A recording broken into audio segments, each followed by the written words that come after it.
Okay, this video is to show you how I create in Koala, because most of my songs now I do in Koala alone, and then I will mix them either in Logic on the computer, or I will use Maker 3 occasionally, or I will use primarily AUM. So one of the things I like to do is start with Koala, and I usually start with drums.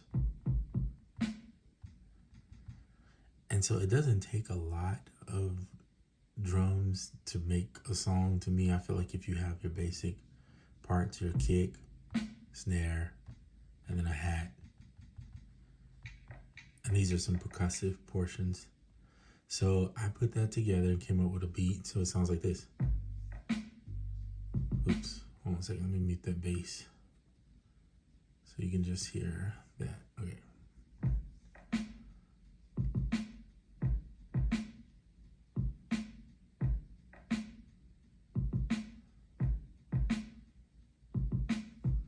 All right, let's stop it there.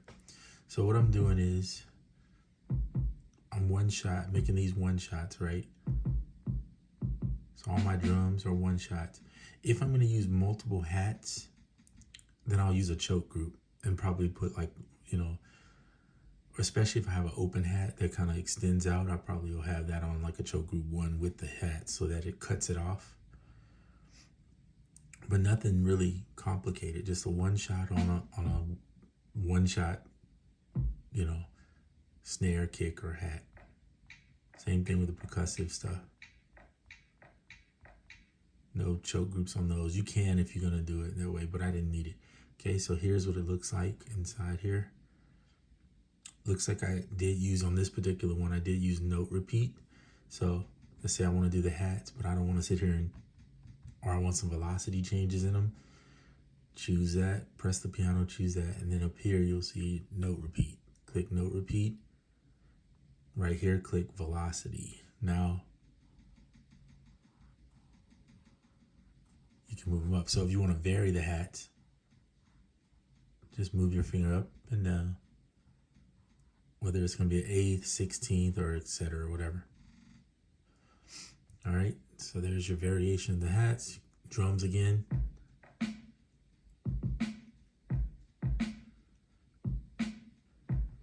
Most of the time I'm using off-grid. Off-grid already has that the ability to do the velocity. It has to be in here first, obviously, but then you're able to drum it out there if you want to, which I do. And since they added note repeat, I'll be honest, I'm using that a lot more because it's just easy to do. Okay, so I think I might have accidentally deleted something. Oh no, I got it on mute. I'm sorry, because it grays it out. Okay, so let's bring back in the bass. So let's talk about what I do next, which is usually chords. So I'm gonna mute that bass one more time. So on chords, because sometimes I will use, like in this case of this bass, this is a one shot, and I use the one shot and then play the bass that way. Sometimes I'll have a one shot, like here.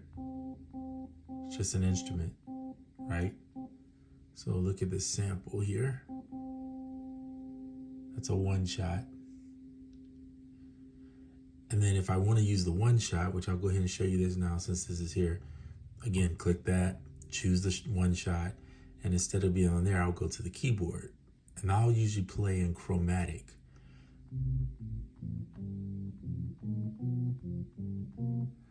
And this is where you've seen my other video where I will pull up like tonality as a slide over, create a pair of chords. And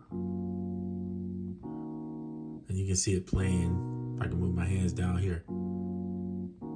So it automatically connects with Koala, which is really good.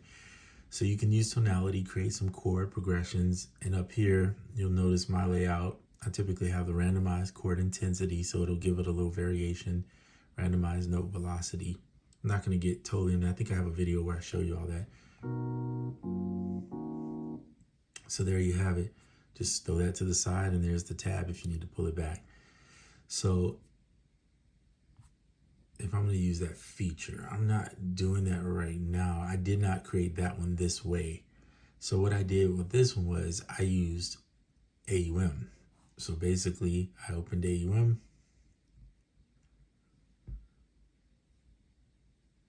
And I'm just going to do it from scratch just so you can see it. And I'll open up 2 channels. And then I will open up a MIDI, right? One MIDI. The MIDI I'll put over here. And usually on the MIDI, sometimes I'll do atom roll. If I use chord pads, there we go. So I'll use chord pads, kind of like what you just saw. And then I'll pick the instrument. For now, I'm just going to pick something. I'll put the mix bus A there, and then up top here, it'll be another mix bus A. And then here, you could, in theory, use an audio unit. I use the Interact Audio, and the reason why is because I like to do this. Watch. Pull it up and have it as a slide over. Now, there's the same song, right?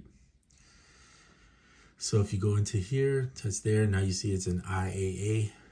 It's pretty simple. Now, if I want my chords to be in here, I could play it into here, or I could just record each chord individually. So that's what I did here. I'm not going to do it on this, but I created a chord progression.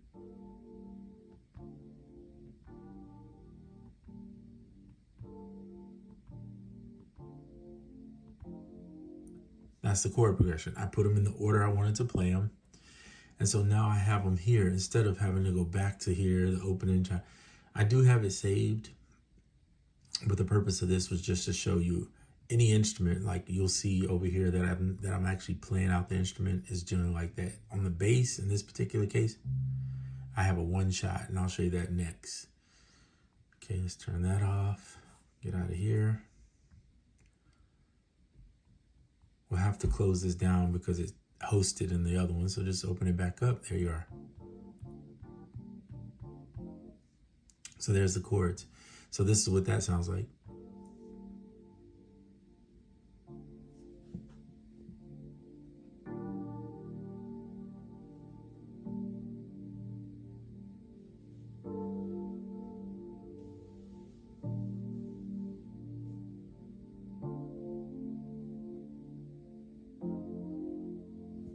Okay, so there you have it. So that's how I created my chords, and you'll see they're pretty much just played for a bar, right? Each one's played a bar. That's pretty simple chords. Okay, then you have the drums, and you hear the bass in there. Then you have the chords. Okay, and then I put those together with the bass. So let's show you the bass, and then we'll play it together. So let's do this here. Go clear. I'm gonna hold clear, and I'm gonna touch all these to make sure they're not in there. Okay, so this is why it's just the bass. So on the bass, what I did was, again, this is where I use this feature. Pull it up, put it in chromatic. I like to look at the keyboard. And then I played out a bass line that I thought was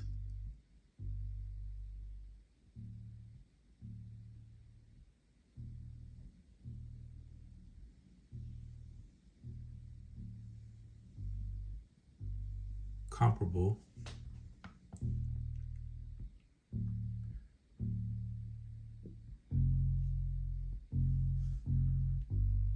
Okay, so that's all I did. That's the bass line.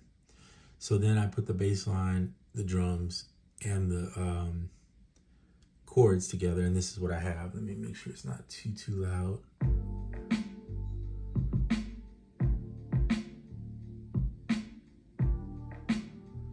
And this is the basics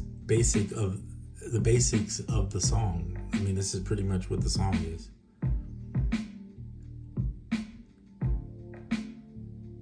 Okay, so now you've heard that. You've seen how I put together different ways you can play the bass line. In Koala, you can actually do the chords in here too by using tonality over the top. You could have your drums, your percussion going. But then you want to go a little bit further because you want the song not to be so basic. Maybe that's for the verse where that's what it is, but you need something else in there. Well, that's where I use Splice to get vocal samples or just other one-off samples. If I want to play a lead, I'll usually play my own lead. I'll use something in AUM like I showed you, bring an instrument in and play the lead. But sometimes I want something as vocals. And obviously I'm not a vocalist by any means. But I'll go to Splice and find a vocal that matches the key that I'm in. So in this particular case, and usually when I do a song, I name the song and then I put the BPM as well as what the key is. Like in this case is G minor. So I look for a Splice sample that has a G minor. Or if I can't find one that has G minor, I will, in this case, this one wasn't G minor. I think it was A minor? No, it was like G sharp minor. So all I needed to do is bring it down one semitone to match the key. So from G sharp, you would go down one, that puts you at G, right? So then that means this matched the key of the song, which was what I needed. This is different. I'll show you that in a second. All right. So then you'll see I reversed it, but I also have the regular one. So then I added in that portion, and I'll go ahead and show you this because I don't want to, well, I can mute it, I guess. Hold on a second, let me just mute it. Hit mute, touch there, now that's muted. So now you'll hear this vocal sample with what you already heard. So listen.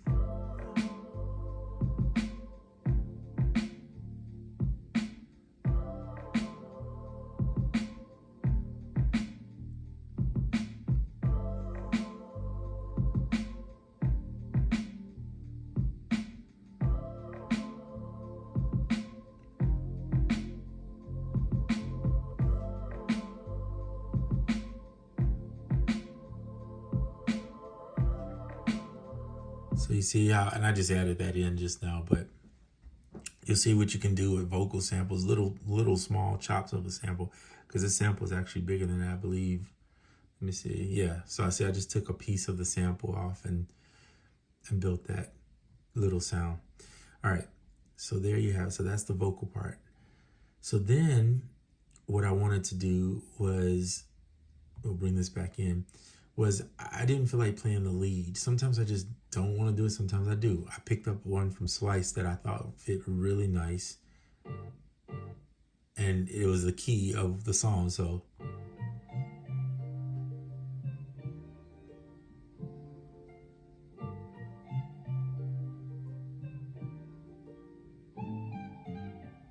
okay, I like that. I didn't want to build off of that just alone, but I thought it would be great for the chorus as a lead. So I put an auto stretch on that.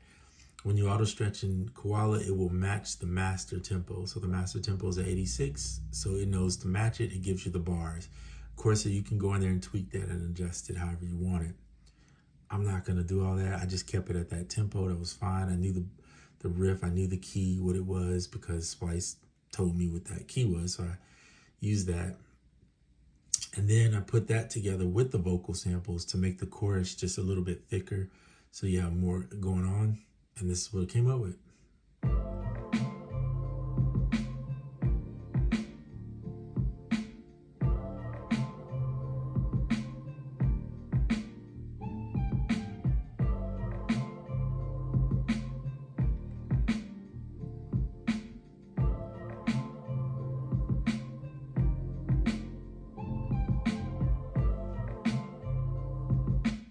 So there you go. And this song is not complete. This is just where I'm at so far.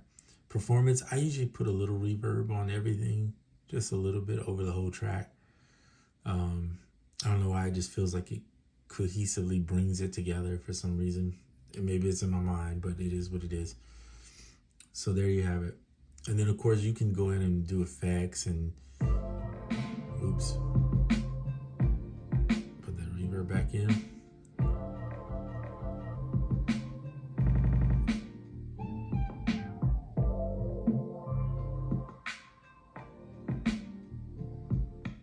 There you have it. Save. All right. So that's pretty much my flow of a song. The last step I would do in this is I would start sequencing it or arranging it. So I come up with an intro, which part or what features of this song are going to be my intro. So in this case, interestingly, I might try something a little bit different. I'm going to put that there. I'm going to clear out the vocals on there, and then I'm going to go and clear out the drums or everything else that's on there. So I'm going to, or at least the bass and drums for sure. Okay, so there's the chords and that riff that I pulled. Let's see.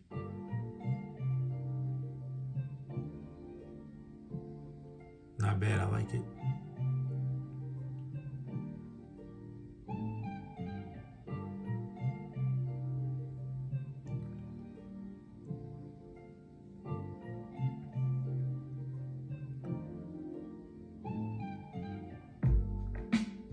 Or whatever, you know, and so you see how I just jumped there. It'll pick up the next bar starting here and add in that, but that's kind of what I'm doing, right? I'm coming up with what I'm going to use for an intro. I could just use the chords, but that could get pretty boring because that's 8 bars of just the chords. So, which I could go in and if I wanted to test, I could just mute.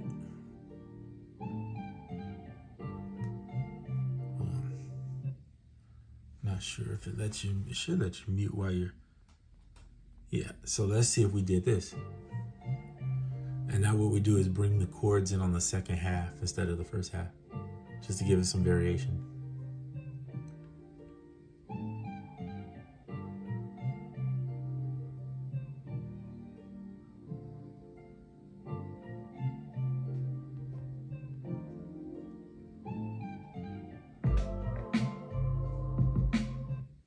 Just an idea, right? Just coming up with something. So let's say I'm like the chords in the whole way through, and that's what I want the intro to be. I'll drag it over, and then I'll say, okay, I want this to go into the hook first, right after. So now look, here's where it is. So it says mix or add to the end. So I'm going to add to the end, and now you can see we're starting to sequence. So here's 16 bars. You see how I jumped to 16? So then I say, okay, what do I want it to go from there? I want it to go into my verse, which is going to be this one. So I might add that to the end. And now we have intro, chorus, verse. Then I want to go back to the chorus again. So I'm going to throw that in, add to the end. Then I want to go back to the verse, add to the end. Then I need a bridge of some sort or some other variation. You can see the point. You're just adding it to the end. And then if you want to go in and tailor it, like maybe you want to drop out on the drums right before, you can go in and do that. Work on the drum section by dropping out some of the MIDI notes. So now you have, fast forward a little bit.